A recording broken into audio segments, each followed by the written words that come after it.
డెఫినెట్గా డిస్ట్రాక్షన్స్ అవసరం ఇందులో. డిస్ట్రాక్షన్స్ లేకపోతే డిప్రెషన్లోకి వెళ్తాం. At the same time distractions అనేవి సైడ్ లైన్లో ఉండాలి, మెయిన్ స్ట్రీమ్లో డిస్ట్రాక్షన్స్ ఉండకూడదు మళ్ళీ.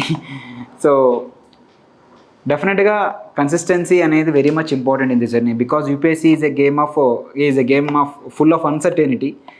సో అప్స్ అండ్ డౌన్స్ అనేవి అందరికీ ఉంటాయి. అంటే లైక్ చాలామంది అకాడమిక్స్లో ఎక్సెల్ చేసి వస్తుంటారు వాళ్ళ స్కూల్లో కాలేజీల్లో గట్రా. ఇక్కడికి వచ్చి యూపీఎస్సీ కూడా అయిపోతుందేమో అనుకుంటాం. ఫస్ట్ చూస్తే ప్రిలిమ్స్ పడుతుంది దెబ్బ, అగైన్ మళ్ళీ దెబ్బ మీద దెబ్బ పడుతూనే ఉంటాయి. సో అక్కడ నుంచి నేర్చుకోవడం అలవాటు అవుతుంది యాక్చువల్లీ. ఒక ఫెయిల్యూర్నైనా ఎదుర్కొన్నప్పుడు ఇంకా బెటర్గా హ్యాండిల్ చేస్తాం నెక్స్ట్ టైం మనం. అంటే లైక్ అంటే తీసుకోవడం కూడా మొదలు పెడతాం.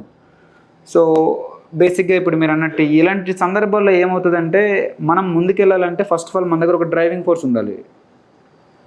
మనం ప్రిలిమ్స్ కోసం రావట్లేదు, మెయిన్స్ కోసం రావట్లేదు, ఇంటర్వ్యూ కోసం రావట్లేదు. ఫైనల్గా మనకు ఒక సర్వీస్ కావాలి, దానికి వస్తున్నాం అందులో.